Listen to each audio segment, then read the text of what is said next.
இன்னைக்கு இவ்வளவு வீராவேசமாக பேசுகின்ற சங்கி சீமானுக்கு ஈரோட்ல பிரச்சாரம் பண்ணக்கூடாது அப்படின்னு அங்க இருக்கின்ற பொதுமக்கள் வீதியில இறங்கி செருப்பு கழட்டிட்டு துரத்துறாங்க. இன்னைக்கு நடந்திருக்குது 3 மணிக்கு. இனி பிரச்சாரத்துக்கு வரக்கூடாது அப்படின்னு பேரறிஞர் ஹெச் ராஜா சீமான் சொல்றாப்ல.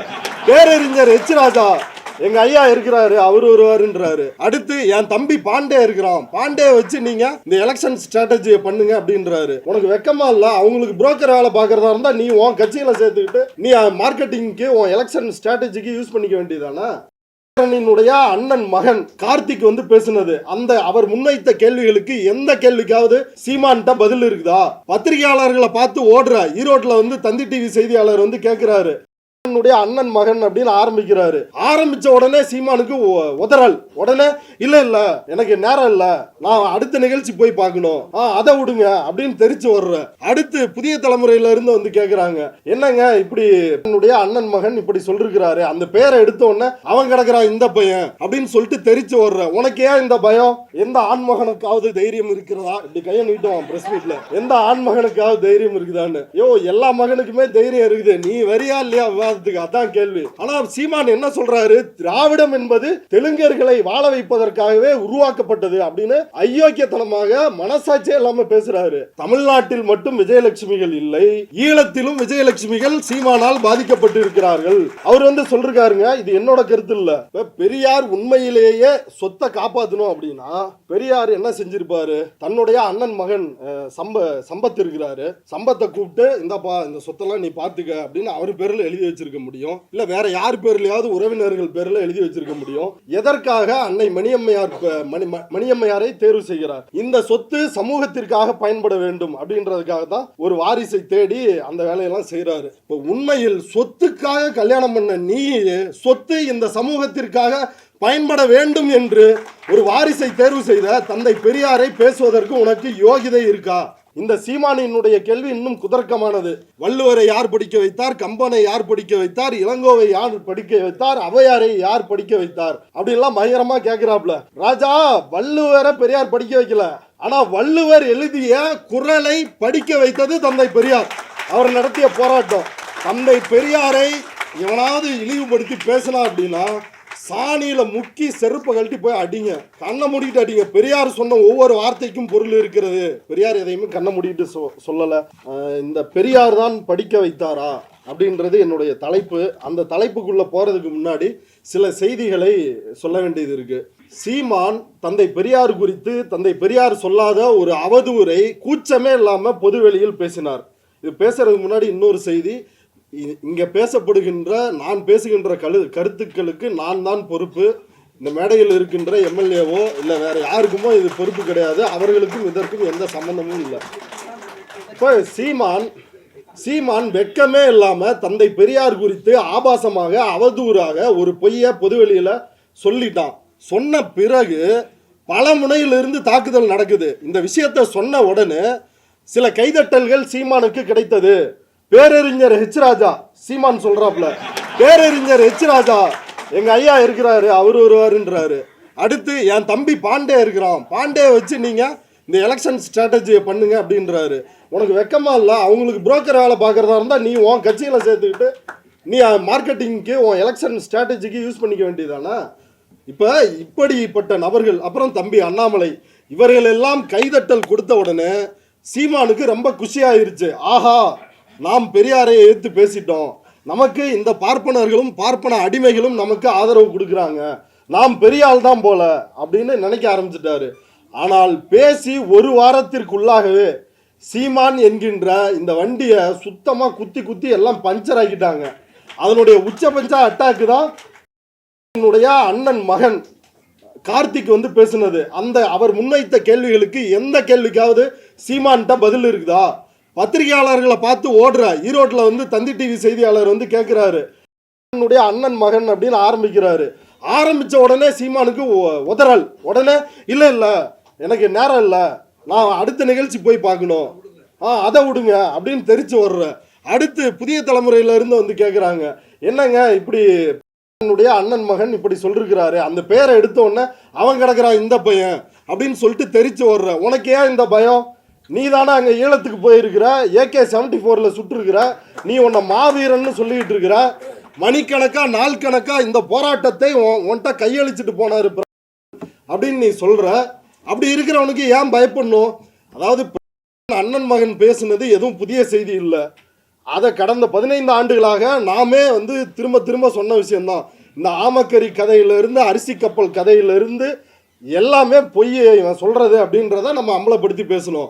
அதில் கார்த்திக் சொன்ன முக்கியமான விஷயம் என்னன்னா, தமிழ்நாட்டில் மட்டும் விஜயலட்சுமிகள் இல்லை, ஈழத்திலும் விஜயலட்சுமிகள் சீமானால் பாதிக்கப்பட்டு இருக்கிறார்கள்.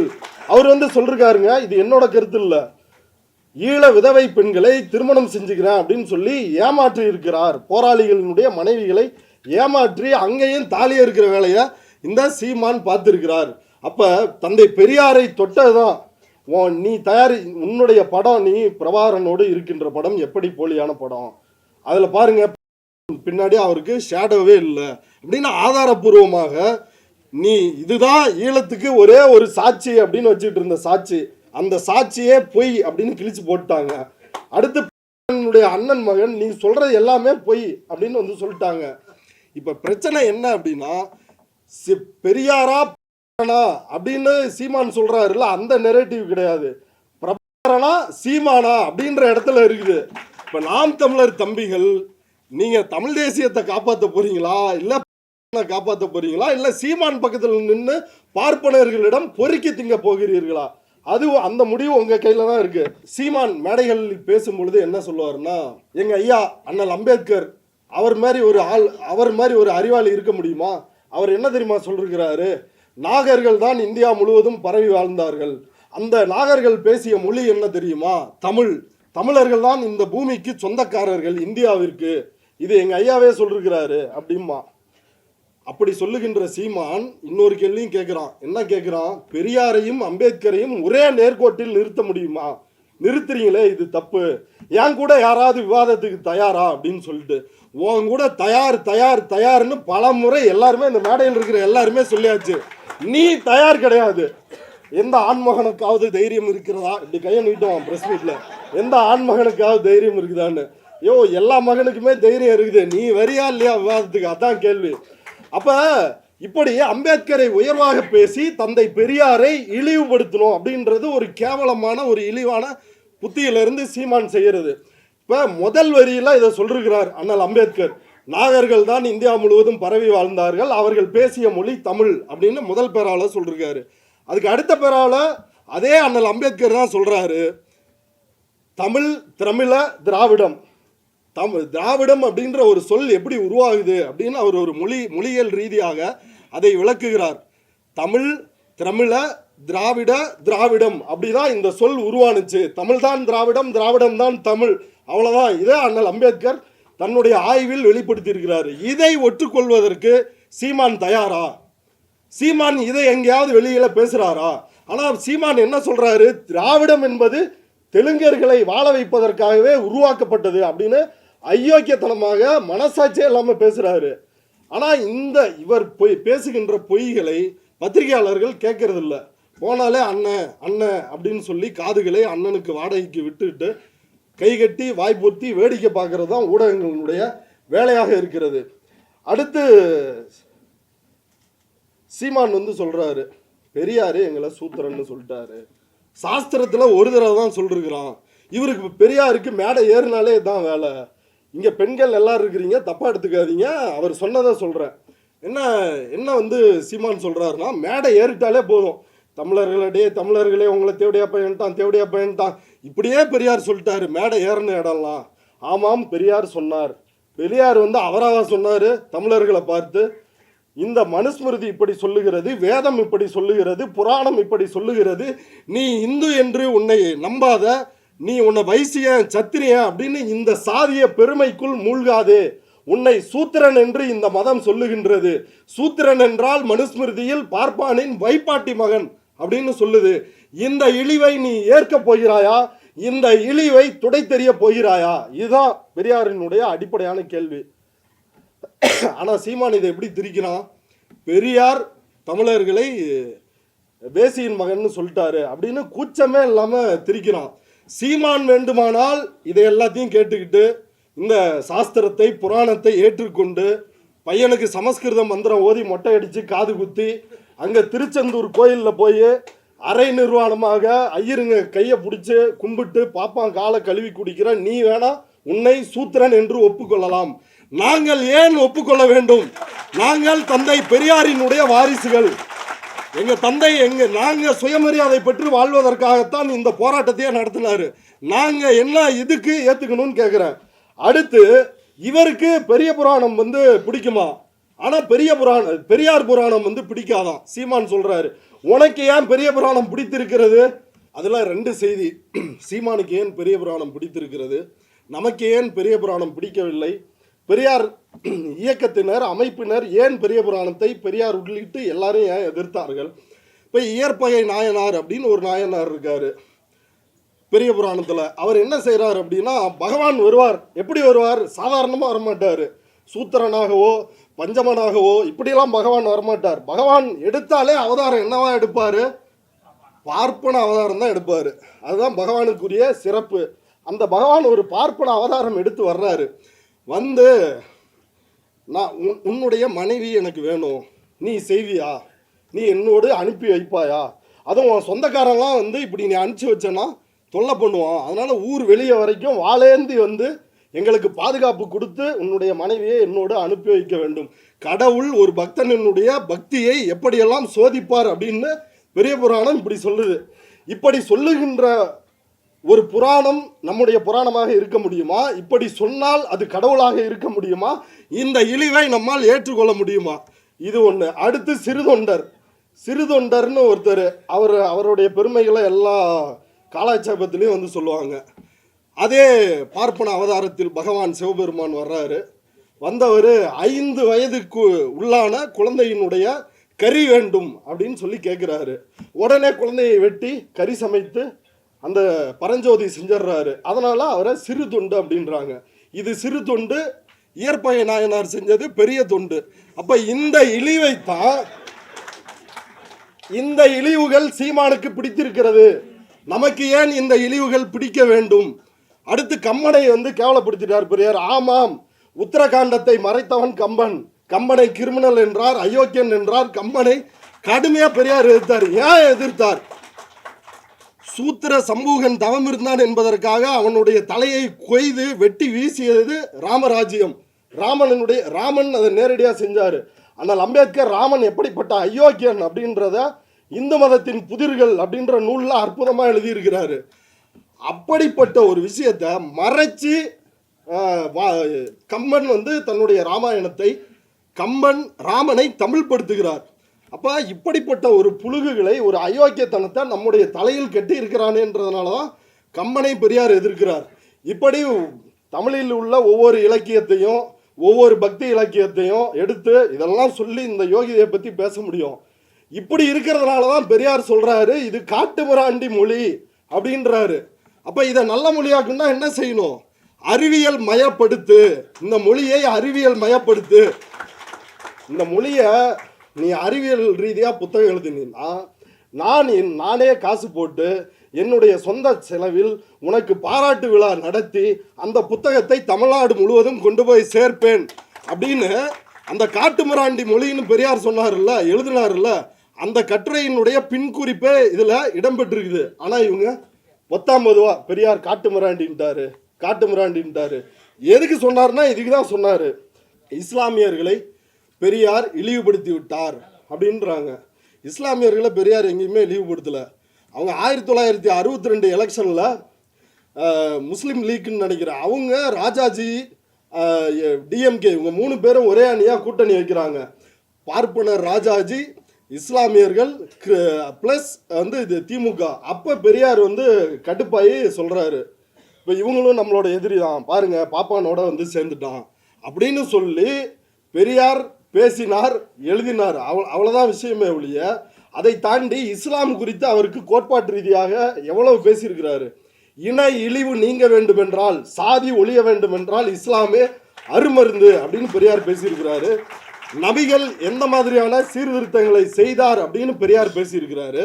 அப்போ ஒரு கட்சியின் மீதான விமர்சனத்தை ஒரு சமூகத்தின் மீதான விமர்சனமாக பெரியார் வைத்து விட்டார் அப்படின்னு மடைமாற்றி ரொம்ப ஆபாசமாக அருவருப்பாக பெரியாரை இழிவுபடுத்துறாங்க. பாரதி தான் வந்து எங்க தாத்தா, பாரதி தான் எங்களுக்கு தந்தை, பெரியார் எப்படி எங்களுக்கு தந்தையா இருக்க முடியும், இவரோட தாய்மொழி என்ன அப்படின்னு கேட்குறாங்க. ஏன் பெரியார் காட்டுமிராண்டி மொழின்னு சொல்லிட்டாராம். பெரியார் என்ன சொல்லிட்டாராம், அவர் பெரியார் பாணியிலே அதை சொல்லணும் ட்ரை பண்ணுறேன். செந்தமிழ்நாடுன்னும் போதினில் வெங்காயம் வந்து காதுக்குள்ள அப்படின்னு பெரியார் பேசியிருப்பாரு. பேசிட்டு பெரியார் என்ன சொல்றாரு, நீ என்னடா உன் நாட்டை பத்தி நீயே பெருமை பீத்திக்கிறது, வெளிநாட்டில் இருக்கிறவன் சொல்லணும் இவன் நாட்டை போய் பாருங்க, இவன் நாட்டில் பாலாறு தேனாறு ஓடுது, இவன் நாடு நல்ல நாடாக இருக்குது, செழிப்பாக இருக்குதுன்னு அவன் வந்து சொல்லணும், நீ என்னடா சர்டிஃபிகேட் கொடுக்கறதுன்னு கேட்குறாரு. இதில் என்ன தப்பு இருக்குது? உடனே சீமான், இவர் வெங்காய வியாபாரி, அதனால் அவருக்கு வெங்காயம் தான் தோணும். ஆமாடா, வெங்காய வியாபாரி தான். பார்ப்பன வெங்காயங்களையும் உன்னை போன்ற பார்ப்பன அடிமை வெங்காயங்களையும் அன்றைக்கே வந்து உரித்து போட்டவர் தான் பெரியார். அவர் வியாபாரி தான், அதிலெல்லாம் எந்த சந்தேகமும் இல்லை. இப்போ இதில் பாரதியார் தமிழுக்காக என்னென்ன பண்ணிருக்கிறார் தெரியுமா அப்படின்றாங்க. பாரதியார் செந்தமிழ்நாடுன்னு போதினிலே, அதை எல்லாரும் நீங்கள் படிச்சிருப்பீங்க. அது மதுரையில் நடந்த ஒரு தமிழ் சங்கத்தினுடைய கவிதை போட்டிக்காக மொழி குறித்து நாடு குறித்து 2 கவிதைகள் எழுத வேண்டும் அப்படின்றதுக்காக பாரதிதாசன் உள்ளிட்டு பலர் வற்புறுத்தி அந்த கவிதையை பாரதியாரை எழுத வச்சாங்க. அவராக வந்து விருப்பப்பட்டு எழுதலை. இது பாரதிதாசனே ஒரு கவிதையாக எழுதியிருக்கிறாரு. வாலாசா வல்லவன் ஐயாவோட திராவிடர் இயக்க பார்வையில் பாரதியார், அந்த புத்தகத்தை வாங்கி படிச்சிங்கன்னா தெரியும். பாரதியாரோட எல்லா யோகித மயிரும் அதில் தெரிஞ்சிடும். இப்போ இதில் என்ன விஷயம்னா, இப்போ இப்படி சொல்லிட்டாரு, இவர் எவ்வளோ யோக்கியமான நல்ல மனிதர் அப்படின்னு வந்து பாரதியாரை சீமான் சொல்கிறாரு, பெரியாரை எதிர்க்கிறாரு. இப்போ பாரதியார் தன்னுடைய உரைநடையில் ஒன்று சொல்கிறாரு, பாஷைகளிலே ஒரு உயர்ந்த பாஷை இருக்குமானால், மற்ற பாஷைலாம் சாதாரண பாஷை, தமிழ் இந்த மாதிரி மற்ற பாஷையெல்லாம் சாதாரண பாஷை, பாஷைகளிலேயே ஒரு உயர்ந்த பாஷை ஒன்று இருக்குமானால் அதை தேவ பாஷை என்று சொல்வதில் என்ன தவறு? சமஸ்கிருதம் தேவ பாஷைன்றாரு. செந்தமிழ்நாடு என்னும் போதினிலே வந்து பாயுது காதினிலேன்னு எழுதினவருக்கு சமஸ்கிருதம் தான் தேவ பாஷையாக இருந்திருக்கிறது, தமிழ் கிடையாது. தமிழுக்கு இலக்கணத்தை செய்து கொடுத்தவர் அகத்தியரினுடைய சீடர். தமிழுக்கு பெருமைன்னு ஒன்று இருக்கும் அப்படின்னா அது எல்லாமே சமஸ்கிருதத்தால் தான் அப்படின்னு எழுதியிருக்கிறார் பாரதியார். இவர் எப்படி தமிழனுக்கு வந்து தாத்தாவா இருக்க முடியும்? பெரும் பாட்டன்ல பெரும் பாப்பானா தான் வந்து பாரதியை பார்க்க முடியும். இது நீங்கள்லாம் ஸ்கூலில் படிச்சிருப்பீங்க, அதனால் மனம் நொந்துடாதீங்க. நானும் அப்படிதான் ரொம்ப தீவிரமாக பாரதியாரை மேடை பேச்சு போட்டிகளில் போய் வந்து இப்போ யாமறிந்த மொழிகளிலே அப்படி இப்படின்லாம் இந்த மாதிரிலாம் ஓட்டியிருக்கிறேன். ஆனால் உண்மை என்னவென்று தெரியும் பொழுது நமக்கே ரொம்ப கஷ்டமாக இருக்குது. பாரதியார் இந்த அளவுக்கு மோசமாக இருந்திருக்கக்கூடாது. அவரை பற்றி தெரிஞ்சுக்கிறப்ப நம்மளுடைய இதில் பியூட்டிலையும் பியூட்டி, ஒரே ஒரு வேற தலைப்பை மாறி போகக்கூடாது. இந்திய விடுதலை போராட்ட வீரர் பாரதியார், தண்ணீர் விட்டா வளர்த்தோம் சர்வேசா, இப்பயிரை கண்ணீரால் காத்தோம் கருக திருவுளமோ அப்படின்னு எழுதிட்டாரு அப்படிம்பாங்க. இதை விட யாராலையாவது எழுத முடியுமா அப்படின்னு. இப்படி எழுதிய பாரதி கேஸ் வருது பிரிட்டிஷ் கவர்மெண்ட்டுக்கிட்ட இருந்து. அப்போ இவர் என்ன பண்ணுறாருன்னா, நைஸா இந்தியா இதழிலிருந்து எஸ்கேப் ஆகி பாண்டிச்சேரிக்கு ஓடிடுறாரு. பாண்டிச்சேரியில் போய் தலைமறைவாக இருந்து 5 மன்னிப்பு கடிதங்களை பிரிட்டிஷ் அரசாங்கத்துக்கு எழுதுறாரு. அன்னைக்கு பாண்டிச்சேரி பிரெஞ்சு கவர்மெண்ட் அவங்களோட கட்டுப்பாட்டில் இருக்குது. அப்போ இப்படி 5 மன்னிப்பு கடிதங்களை எழுதுறாரு. அதில் சுவாரஸ்யமான செய்தி என்னன்னா, அந்த 5 மன்னிப்பு கடிதங்களை எழுதி கொண்டு மறுக்கையால் அச்சம் என்பதில்லையே, உச்சி மீது வானிடிந்து வீழுகின்ற போதிலும் அச்சம் என்பதில்லையே. அதில் பாருங்க எவ்வளவு உச்சஸ்தாய்க்கு போறாரு. இச்சகத்தில் உள்ளவர் எல்லாம் எதிர்த்து நின்ற போதிலும் அச்சமில்லையே அப்படின்னு. அப்ப இதுதான் பாரதியார். இந்த பாரதியார் சீமானுக்கு பாட்டன். இவரெல்லாம் சாவர்கருக்கு முன்னோடி. சீமானெல்லாம் சொல்லக்கூடாது, சாவர்கருக்கே முன்னோடி பரம்பரை அப்படின்னா அது பாரதியார் பரம்பரை தான். இப்போ இவரை வைத்து, இப்படி ஒரு நபரை வைத்து நீதி கட்சி இடஒதுக்கீடு கொண்டு வருது, எல்லாரும் படிக்கணும், முன்னேறி வரணும்னு. அந்த இடஒதுக்கீட்டை வந்து கடுமையாக எதிர்த்தவர் பாரதியார். நீதி கட்சியினுடைய TM நாயர் தரவாட் மாதவன் நாயர் நீதி கட்சி தலைவர்களுள் மிக புகழ்பெற்ற தலைவர். அவரை தேச விரோதின்னு எழுதினவர் பாரதியார். இன்னைக்கு எச் ராஜா ஆன்டி இண்டியன்னு சொல்கிறாருல்ல, அதுக்கு முன்னாடியே ஆன்டி இண்டியன்னு தொடங்கி வச்சது இதே பாரதியார் தான் அப்படின்றது ஒரு செய்தி. இன்னொரு செய்தி, கமுதி கோயில் நுழைவு போராட்டம். அந்த கோயில் நுழைவு போராட்டத்தில் என்னென்ன பிரச்சனை நடந்துச்சு, தீட்டு கழிக்கிறதுக்கு என்னென்ன விஷயம் நடந்துச்சு அப்படின்றத இந்திரகுமார் தேரடி விளக்கி சொன்னார். இப்போ சீமான் ஊவேசா தான் தமிழ் தாத்தா அப்படின்னு சொல்கிறாரு. அந்த ஊவேசா என்ன பண்ணுறாரு அப்படின்னா, நீதிமன்றத்தில் வழக்கு வருகிறது, இவங்க நாடார்கள் கோயிலுக்குள்ளே போகலாமா கூடாதா, கோயிலுக்குள்ளே போக தகுதியான ஜாதியா இல்லையா அப்படின்னு வழக்கு வருகிறது. அப்போ தாத்தா தமிழ் தாத்தா ஊவேசா என்ன பண்ணுறாருன்னா, இவன் சூத்திரன், இவன் அந்த கோயிலுக்குள்ளே போக தகுதி இல்லை அப்படின்னு சொன்னவர் இதே தமிழ் தாத்தா தான். தமிழ் தாத்தாக்கள், தமிழ் பெரும் பாவலன்கள், இவர்களுடைய யோகிதை இதுதான். இறுதியாக இந்த செய்தியில் ஒன்றே ஒன்று என்னன்னா, பாரதிதாசன் குறித்து ரொம்ப டீப்பாக விளக்கி பேசினார். திராவிடர் நாட்டுப்பண், திராவிட நாட்டுப்பாடல் அப்படின்னு ஒரு திராவிட நாடு அமைந்தால் அதற்கென்று ஒரு தேசிய கீதத்தையே வடிவமைத்து கொடுத்தவர் பாரதிதாசன். அந்த பாரதிதாசன் 1959 ஒரு கட்டுரை எழுதுகிறார், ஆதித்தனின் அழிவு மனப்பான்மை அப்படின்ற கட்டுரை. அந்த கட்டுரை எதை பற்றியதுன்னா, இன்னைக்கு சீமான் இருக்காருல்ல, அவருடைய தாத்தா சீபா ஆதித்தனார், அவரை பற்றியது. நாம் தமிழர் கட்சியை தொடங்கியவர், அவரை பற்றிய கட்டுரை. அந்த கட்டுரையில் அவர் ஆரம்பிக்கிறதே எப்படி தான் ஆரம்பிக்கிறாரு. அந்த கட்டுரை எப்படி தொடங்குதுன்னா, மலையாளமும் தமிழே, தெலுங்கும் தமிழே, கன்னடமும் தமிழே, இதான் அந்த கட்டுரையினுடைய துவக்கம். அந்த கட்டுரை எப்படி முடியுதுன்னா, இப்படி தமிழர்களை எல்லாம், நம்முடைய சக தேசிய இனங்கள் இதெல்லாமே தமிழிலிருந்து உருவானவை, இவற்றையெல்லாம் இவர்களையெல்லாம் எதிரியாக கட்டமைத்து பார்ப்பனர்களை தமிழன் என்று சொல்லி புதிய கோட்பாட்டோடு ஆதித்தன் வந்திருக்கிறான். இந்த ஆதித்தன் இன்னைக்கு இதோட நிற்க மாட்டான். இந்த ஆதித்தன் நாளைக்கு என்ன செய்வான்னா, தந்தை பெரியாரே தமிழன் இல்லை அப்படின்னு சொல்லி இதே ஆதித்தன் பேசுவான்.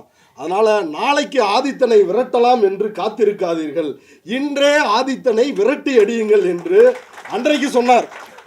1959 நாம் தமிழர் கட்சியினுடைய நிறுவனர் சீபா ஆதித்தனாரை விரட்டி அடிக்க வேண்டும் அப்படின்னு பாரதிதாசன் சொன்னார். ஏன் சொன்னார்? இவர்கள் இப்படிப்பட்ட அயோக்கியத்தனத்தை செய்வார்கள் அப்படின்னு அன்றைக்கு அவர் கணித்தார். இன்றைக்கு அதை சீமான் செய்து கொண்டு இருக்கிறார். சரி, இப்போ இறுதியாக ஒரே ஒரு விஷயம் என்னன்னா, இந்த சொத்துங்க 70 வயசில் 32 வயசு ஒரு பொண்ணை எது கல்யாணம் பண்ணார் பெரியார்? சொத்துக்காக தானே கல்யாணம் பண்ணார் அப்படின்றாங்க. இது பலரும் பதில் சொல்லி சலிச்சு போன ஒரு விஷயம். அது பதில் சொல்ல நான் விரும்பலை. இப்போ பெரியார் உண்மையிலேயே சொத்தை காப்பாற்றணும் அப்படின்னா பெரியார் என்ன செஞ்சிருப்பார்? தன்னுடைய அண்ணன் மகன் சம்பத் இருக்கிறாரு, சம்பத்தை கூப்பிட்டு இந்தாப்பா இந்த சொத்தெல்லாம் நீ பார்த்துக்க அப்படின்னு அவர் பேரில் எழுதி வச்சிருக்க முடியும். இல்லை வேற யார் பேர்லையாவது உறவினர்கள் பேரில் எழுதி வச்சிருக்க முடியும். எதற்காக அன்னை மணியம்மையாரை தேர்வு செய்கிறார்? இந்த சொத்து சமூகத்திற்காக பயன்பட வேண்டும் அப்படின்றதுக்காக தான் ஒரு வாரிசை தேடி அந்த வேலையெல்லாம் செய்கிறாரு. அதை விட்டுருவோம், அது நிறையா டெக்னிக்கலான மேட்டர்லாம் இருக்குது. இப்போ சீமான் எதற்காக திருமணம் செய்தார்? இப்போ சீமானினுடைய வயது 58. சீமானினுடைய தெலுங்கு மாமியார் மனோகரியினுடைய வயது 52. சீமானினுடைய மனைவி கயல்வெளியினுடைய வயது 31. இப்போ யார் சொத்துக்காக கல்யாணம் பண்ணிருக்காங்கன்னு பார்ப்போமே. விஜயலட்சுமி ஒரு புகழ்பெற்ற நடிகை, அப்போ மார்க்கெட்டில் ரொம்ப பெரிய லெவலில் இருந்தாங்க. அவங்கள 7 முறை கருக்கலைப்பு செய்து நடுத்தெருவில் விட்டார். இப்படி பல விஜயலட்சுமிகள் இருக்கிறார்கள். பட்டியல் பத்தாது, இந்த நேரமும் எனக்கு பத்தாது. இப்போ அவர்களையெல்லாம் சீமான் கல்யாணம் பண்ணிக்காம ஏன் கயல்வெளியை தேர்வு செய்தார்? 27 வயது வித்தியாசம் உள்ள கயல்வெளியை. ஏன்னா அங்கே தான் சொத்து இருக்குது. முன்னாள் சபாநாயகர், முன்னாள் அமைச்சர் காளிமுத்துவினுடைய தெலுங்கு மனைவிக்கு பிறந்த கயல்வெளி. அவங்கள கல்யாணம் பண்ணாதான் சொத்து கிடைக்கும் அப்படின்றதுக்காக கல்யாணம் பண்ணவர் இந்த சீமான். இப்போ உண்மையில் சொத்துக்காக கல்யாணம் பண்ண நீ, சொத்து இந்த சமூகத்திற்காக பயன்பட வேண்டும் என்று ஒரு வாரிசை தேர்வு செய்த தந்தை பெரியாரை பேசுவதற்கு உனக்கு யோகிதை இருக்கா? இதெல்லாம் விட்டுருவோம். இது இன்னைக்கு என்ன நடந்திருக்கு அப்படின்னா, இப்போதான் தலைப்புக்குள்ளேயே போகிறேன். கொஞ்சம் பெரிய மனது பண்ணி நீங்கள் இன்னைக்கு இவ்வளவு வீராவேசமாக பேசுகின்ற சங்கி சீமானுக்கு ஈரோட்டில் பிரச்சாரம் பண்ணக்கூடாது அப்படின்னு அங்கே இருக்கின்ற பொதுமக்கள் வீதியில் இறங்கி செருப்பு கழட்டிட்டு துரத்துறாங்க. இன்னைக்கு நடந்திருக்குது 3 மணிக்கு. இனி பிரச்சாரத்துக்கு வரக்கூடாது அப்படின்னு.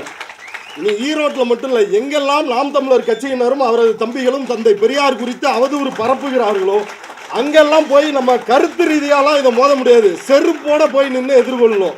இதுக்கு எங்கடா இருக்கு ஆதாரம், நீ காட்டு அப்படின்னு நம்ம எப்படி ஈரோட்டில் பொதுமக்கள் செஞ்சிருக்கிறாங்களோ அதே மாதிரி நாமும் செய்யணும்.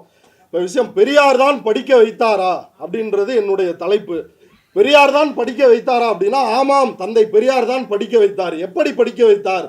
ஃபீஸ் கட்டினாரா, ஷூ வாங்கி கொடுத்தாரா, ட்ரெஸ் வாங்கி கொடுத்தாரா, யூனிஃபார்ம் வாங்கி கொடுத்தாரா, அவர் என்ன பண்ணார், அவர் எப்படி நம்மளை படிக்க வச்சார் அப்படின்னு சொல்ல முடியும் அப்படின்றதான் பலருடைய கேள்வி. இந்த சீமானியினுடைய கேள்வி இன்னும் குதர்க்கமானது. வள்ளுவரை யார் படிக்க வைத்தார், கம்பனை யார் படிக்க வைத்தார், இளங்கோவை யார் படிக்க வைத்தார், ஔவையாரை யார் படிக்க வைத்தார் அப்படின்லாம் பயங்கரமாக கேட்குறாப்புல. ராஜா, வள்ளுவரை பெரியார் படிக்க வைக்கல, ஆனால் வள்ளுவர் எழுதிய குறளை படிக்க வைத்தது தந்தை பெரியார்.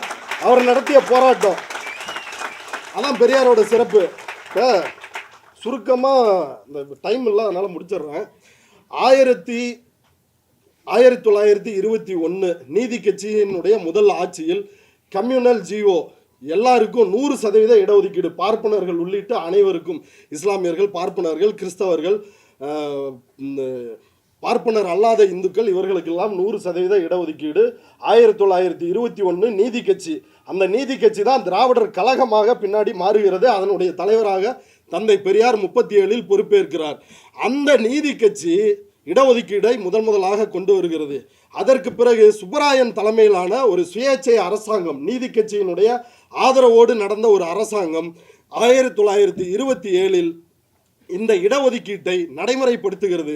அதற்கு பிறகு ஓமந்தூர் ராமசாமி ரெட்டியார் அவர் இந்த 100% இடஒதுக்கீட்டிலேயே ஒரு 14% இடஒதுக்கீட்டை, தனி இடஒதுக்கீட்டை கொண்டு வருகிறார். யாருக்காக கொண்டு வர்றாருன்னா, பார்ப்பனர் அல்லாத இந்துக்களிலேயே பிற்படுத்தப்பட்ட இந்துக்கள் அப்படின்ற ஒரு பிரிவினருக்கு கொண்டு வராரு. இப்போ இந்த இடஒதுக்கீடு கொண்டு வரும் பொழுது தமிழ்நாட்டில் இருந்த பார்ப்பனர்கள் டெல்லிக்கு போகிறாங்க, காந்தியை பார்க்குறாங்க. இங்கே பாருங்க, கட்சிக்கு வெளியே தாடி வச்ச ஒரு ராமசாமி எங்களை டெய்லியும் டார்ச்சர் பண்ணிகிட்டு இருக்கிறான், கட்சிக்குள்ளே தாடி இல்லாத ஒரு ராமசாமி எங்களை டார்ச்சர் பண்ணிகிட்டு இருக்கிறான், எதுக்கு இடஒதுக்கீடு அப்படின்னு போய் காந்தி கிட்ட இவங்க எல்லாம் இந்த தமிழ்நாட்டு பார்ப்பனர்கள், காங்கிரஸ் பார்ப்பனர்கள் போய் கம்ப்ளைண்ட் பண்ணுறாங்க.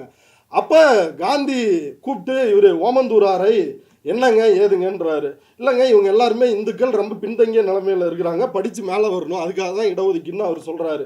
காந்தி உடனடியாக தமிழ்நாட்டு பார்ப்பனர்களை கூப்பிட்டு, மணி அடிக்க வேண்டியதான உன் தொழில், நீ போய் மணி அடி, இவங்கெல்லாம் படிக்கட்டும் அப்படின்னு காந்தி சொல்லுகிறார். காந்தி அப்படி சொன்னதனால்தான் காந்தியை பார்ப்பனர்கள் போட்டு தள்ள முடிவெடுத்தார்கள் அப்படின்றது நான் சொல்ல, இது ஆணைமுத்து ஐயா சொல்லிருக்கிறாரு. அதனால தான் பாப்பானுங்க திட்டமிட்டு காந்தியை நீ போட்டுடலாம், இருந்தாலும் நான் பிராமினுக்காக பேசுகிறாரு அப்படின்னு போட்டு தள்ளிருக்கிறாங்க. அப்போ இந்தியா சுதந்திரம் அடைந்து விட்டது. சுதந்திரம் அடையாத இந்தியாவில் பிரிட்டிஷ்காரனோடு போராடி இடஒதுக்கீடை பெற்று நம்ம எல்லாரும் கல்வி வேலை வாய்ப்பில் படிக்கிறோம், முன்னேறோம். அப்படி ஒரு வாய்ப்பு இருக்குது. இந்தியா விடுதலை அடைந்த உடனே பெரியார் சொன்னார் துக்க நாள்னு. உண்மையிலேயே நமக்கு துக்க நாளாக மாறியது. என்ன ஆயிடுச்சுன்னா, இந்த கம்யூனல் ஜிஓ 100% இருந்த இடஒதுக்கீட்டை பார்ப்பனர்கள் ஒழித்து கட்டினார்கள், சட்ட ரீதியாகவே ஒழித்து கட்டினார்கள். என்ன பயன்படுத்தினாங்க அப்படின்னா, இந்திய அரசியலமைப்பு சட்டத்தினுடைய பிரிவு 15, இந்திய அரசியலமைப்பு சட்டத்தினுடைய 29(2) இந்த உட்பிரிவு, இந்த 2 பிரிவு என்ன சொல்லுதுன்னா, சாதி, மொழி, இனம், மதம், பாலினம் இந்த எந்த பாகுபாடுமே மக்கள்கிட்ட காட்டக்கூடாது அப்படின்னு சொல்லுது. 29(2) என்ன சொல்லுதுன்னா, சாதி, இனம், மதம் இந்த மாதிரி எந்த பாகுபாடும் அரசு நிதியில் நடைபெறுகின்ற நிறுவனத்திலோ அல்லது அரசு உதவி பெறுகின்ற நிறுவனத்திலோ இருக்கக்கூடாது அப்படின்னு 2 பிரிவு இருக்குது. இந்த 2 பிரிவை காரணம் காட்டி 2 பேர் வழக்கு போடுறாங்க. ஒருத்தவங்க செண்பகம் துரைராஜ் அப்படின்ற ஒரு அம்மா, அவங்க நான் மெடிக்கல் காலேஜுக்கு அப்ளை பண்ணியிருந்தேன், நான் பார்ப்பனர் என்ற ஒரே காரணத்திற்காக இந்த கம்யூனல் ஜிஓ என்னை பாகுபாடு காட்டி நான் டாக்டர் படிக்க விடாமல் தடுத்துருச்சு அப்படின்னு ஒரு வழக்கு. இன்னொரு வழக்கு சீனிவாசன் என்கின்ற இன்னொரு பார்ப்பனர், அவர் வழக்கு போடுறாரு, நான் இன்ஜினியரிங் படிக்கிறதா இருந்தேன், அதை படிக்க விடாமல் தடுத்தது இந்த கம்யூனல் ஜிஓ அப்படின்னு வழக்கு போடுறாங்க. இவர்களுக்கு ஆதரவாக யார் வாதாடுகிறார் என்றால், அது இன்னும் ரொம்ப ஆச்சரியம். இந்திய அரசியலமைப்பு சட்டத்தினுடைய அந்த அரசியல் நிர்ணய சபையில் 6 பேர் இருந்தாங்க. அதில் 4 பேர் பார்ப்பனர்கள், 2 பேர், ஒருத்தர் அண்ணல் அம்பேத்கர், இன்னொருத்தர் ஒரு இஸ்லாமியர். இப்போ இந்த 4 பேர் தான் அதில் மெஜாரிட்டி. அதில் ஒருவராக இருக்கக்கூடிய அல்லாடி கிருஷ்ணசாமி ஐயர் அவர் வராரு. அவர் கேஸ் போடுறாரு இவங்களுக்கு ஆதரவா. நீங்கள் கேஸ் போடுங்க, நான் உங்களுக்காக வாதாடுகிறேன். அரசியல் அமைப்பை வரையறை செய்தவர்களுள் ஒருவரான அந்த நபரே வாதாடுகிறார். எதுக்காக வாதாடுறாரு? இடஒதுக்கீட்டை ஒழித்து கட்டுவதற்காக வாதாடுறாரு. ஹைகோர்ட்டுக்கு வருது, கம்யூனல் ஜிஓ செல்லாது, அவங்க பக்கம் நியாயம் இருக்குது, அவங்களாம் பிறப்பால் பார்ப்பனர்கள் என்ற ஒரே காரணத்திற்காக ஒதுக்கப்படுகிறார்கள்னு சொல்லி கம்யூனல் ஜிஓவை ரத்து பண்ணுறாங்க. இடஒதுக்கீடு ஒழித்து கட்டப்படுகிறது. சுப்ரீம் கோர்ட்டுக்கு போகிறாங்க, அங்கேயும் இடஒதுக்கீடு ஒழித்து கட்டப்படுகிறது. சுப்ரீம் கோர்ட்டுக்கு போனால் தான் தெரியுது, இந்த செண்பகம் துரைராஜ் அப்படின்ற இந்த பார்ப்பன பெண்மணி இவங்க மெடிக்கல் காலேஜுக்கு அப்ளிகேஷனே போடலை அப்படின்றது டெல்லிக்கு போய் தான் தெரியுது. அப்போ நம்ம எப்படியெல்லாம் நமக்கு இடஒதுக்கீடு கிடைச்சிடக்கூடாது, படித்து முன்னுக்கு வந்துடக்கூடாதுன்னு எப்படியெல்லாம் இந்த பார்ப்பனர்கள் 4 கால் பிராணிகள் நம்மை பின்னாடி இழுக்கிற வேலையை பார்த்துருக்காங்கன்னு யோசிச்சு பாருங்க. அப்போ தான் தந்தை பெரியார் சொல்கிறாரு, பெரியார் தான் படிக்க வைத்தாரான்ற கேள்விக்கு தான் விட. அப்போ பெரியார் சொல்லுகிறார், நீதிமன்றத்திற்கு போனாலோ, சுப்ரீம் கோர்ட்டுக்கு போனாலோ, சட்டசபைக்கு போனாலோ, நாடாளுமன்றத்திலோ இந்த பிரச்சனையை தீர்க்க முடியாது. இந்த பிரச்சனையை வீதியில் இறங்கி தான் தீர்க்க முடியும். இந்த பிரச்சனையை போராட்டம் நடத்தி தான் தீர்க்க முடியும். மாணவர்களே, பள்ளிகளை விட்டு வெளியில் வாருங்கள், மாணவர்களே கல்லூரிகளை விட்டு வெளியில் வாருங்கள், வணிகர்களே கடையடைப்பு நடத்துங்கள் அப்படின்னு மிகப்பெரிய அளவிலான போராட்டம், ஓராண்டு போராட்டம். திமுக ரெண்டும் சேர்ந்து இரட்டை குழல் துப்பாக்கியாக அந்த போராட்டத்தை நடத்துகிறார்கள். அந்த போராட்டத்தினுடைய பலனாக தமிழ்நாட்டுக்கு வல்லபாய் பட்டேல் வர்றார், இரும்பு மனிதர். அந்த இரும்பு மனிதர்லாம் இங்கே இரும்பு மனிதர் கிடையாது, இங்கே எல்லாம் கருப்பு கொடி காட்டி துரத்தி அடிக்கிறாங்க. அப்படியான உக்கிரமான போராட்டம் நடக்குது. அப்படிப்பட்ட சூழலில் தான் 29/5/1951 29/5/1951 அப்போ நேரு பார்லிமெண்ட்டில் பேசுகிறாரு. என்ன சொல்கிறாருன்னா, இந்த குறிப்பிட்ட விஷயமானது இந்த குறிப்பிட்ட வடிவத்தில் இங்கு முன்மொழியப்பட காரணம் சென்னையில் நடந்துவிட்ட சில நிகழ்ச்சிகளே ஆகும். இது பற்றி அவையினருக்கு நன்கு தெரியும். இதை மூடி மறைப்பது அவசியமற்றது. சென்னை மாகாண அரசு குறிப்பிட்ட வகுப்பினருக்கு, ஏன் எல்லா சாதியினருக்குமே இடஒதுக்கீடு தந்து ஆணை பிறப்பித்து விட்டதும், அந்த ஆணை முறையானதாக இல்லை என்றும், அரசியலமைப்பு சட்டத்தின் தாத்பரியத்திற்கு விரோதமாக உள்ளதென்றும் சென்னை உயர்நீதிமன்றம் தீர்ப்பளித்ததுமே இந்த திருத்தம் வர காரணம் அப்படின்னு இந்திய அரசியலமைப்பு சட்டத்தை முதல் முறையாக 1951 திருத்துகிறார்கள். அந்த திருத்தத்தை கொண்டு வந்தது தந்தை பெரியாரினுடைய போராட்டம் 1951. அந்த திருத்தம் என்ன செய்கிறது அப்படின்னா, ஒரே ஒரு செய்தி முடியுது. 1943 8.33% பட்டியல் சமூகத்தவர்களுக்கு இடஒதுக்கீடு பிரிட்டிஷ்காரன்ட்டே வாங்கிட்டாரு. அது விடுதலை பெற்ற பிறகும் அந்த இடஒதுக்கீடு தொடருது.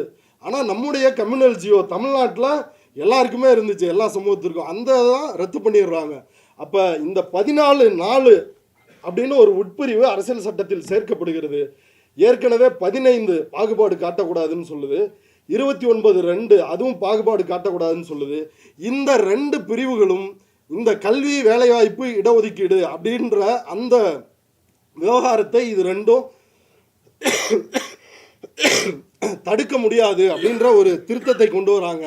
அந்த திருத்தத்தின் மூலமாக இந்தியா முழுவதிலும் சமுதாயத்திலும் கல்வியிலும் பிற்படுத்தப்பட்டவர்கள், தாழ்த்தப்பட்டவர்கள், ஒடுக்கப்பட்டவர்கள், பழங்குடியினர் ஆகிய வகுப்பினருக்கு கல்வியில் தனி இடஒதுக்கீடு அளிக்கப்பட வேண்டும், ஏற்கனவே அளித்த இடஒதுக்கீடு செல்லுபடியாகும் என உறுதி செய்ததும் இந்த 15(4) அப்படின்ற திருத்தம் தான். அப்போ தமிழ்நாட்டை மட்டுமல்ல, இந்தியாவையே படிக்க வைத்தது தந்தை பெரியார். தந்தை பெரியாரை எவனாவது இழிவுபடுத்தி பேசினா அப்படின்னா சாணியில் முக்கி செருப்பை கழட்டி போய் அடிங்க, கண்ணை மூடிட்டு அடிங்க. பெரியார் சொன்ன ஒவ்வொரு வார்த்தைக்கும் பொருள் இருக்கிறது. பெரியார் எதையுமே கண்ணை மூடிட்டு சொல்லலை. பெரியாரை தகர்த்து விட்டால் நாம் எல்லாரும் பழைய காலத்து அடிமைகளைப் போல சூத்திரர்களாக, பஞ்சமர்களாக வாழ வேண்டிய நிலைக்கு நாம் தள்ளப்படுவோம். அதற்கான வேலையை தான் இந்த அயோக்கியம் செஞ்சுக்கிட்டு இருக்கிறான். பாரதிதாசன் அன்றைக்கு சொன்னதைப் போல இந்த கும்பல்களை அடித்து விரட்ட வேண்டும். நன்றி.